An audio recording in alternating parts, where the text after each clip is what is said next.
We all recognize some of the world's most iconic symbols. The Statue of Liberty screams USA.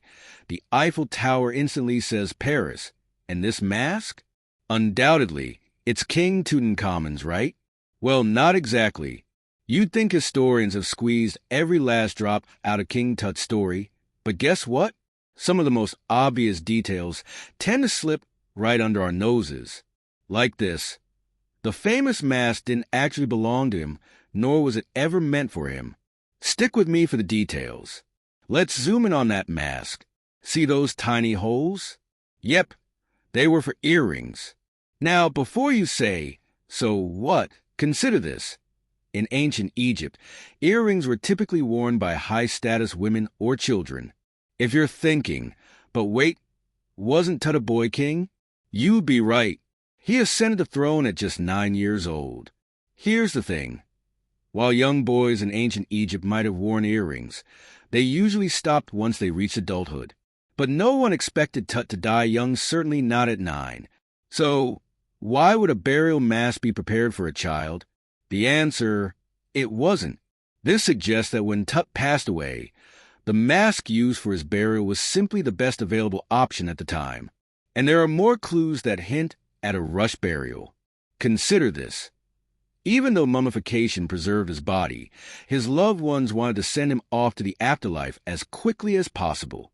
Some experts even believe that the paint inside his tomb was still wet when it was sealed. But here's the weird part: his mask is a masterpiece, far more elaborate than the simpler cartonnage masks used in burials. It stands 21 inches tall, is adorned with precious stones, and features a golden beard weighing 5.5 pounds, making the entire mask an impressive 22.5 pounds. Now, hold on. A mask that might have belonged to a child, but also had a beard? Have you ever seen a 9-year-old with a goatee? Neither have I. So that leaves us with two possibilities. Either the mask was originally meant for a child, which makes no sense, or it was made for a woman, possibly Nefertiti. Here's where things get even juicier. Some researchers believe the beard was added later. What if the mask was actually designed for Nefertiti, who ended up without one? If that's the case, this discovery is like hitting two birds with one stone. Let's backtrack a bit. King Tut died around 1323 BC, likely from malaria, compounded by other health issues, including a broken leg. Meanwhile, Nefertiti's fate remains a mystery. No one knows exactly when or where she was buried. The estimated date of her death is around 1330 BC, but some believe she may have lived longer, meaning her mask could have been repurposed for Tut's burial. After all, they were family, kind of. She was married to Akhenaten, who is believed to be Tut's father.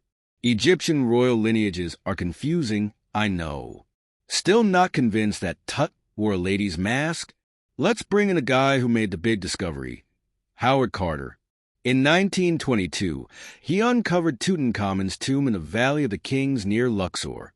Surprisingly, it was nearly intact, but something felt off. The tomb didn't have the grandeur of a pharaoh's burial chamber. It was decorated beautifully, sure, but it gave off a different vibe, one that suggested it was originally meant for a woman. Here's why. Egyptian pharaohs typically had larger, more elaborate tombs. Even stranger, Tut's burial chamber was oriented to the right of the entrance, a layout typically reserved for Egyptian queens. Another red flag? The tomb seemed to have been built in stages, and the 2,000 artifacts inside appeared hastily placed, as if they were meant for someone else.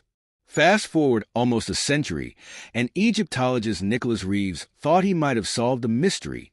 After studying high-resolution scans of the tomb's walls, he noticed unusual textures beneath the paint, potential outlines of hidden doorways that had been plastered over. Could Tut's tomb actually be part of a larger, hidden burial chamber, one meant for Nefertiti? Sounds thrilling, right? Well, not so fast.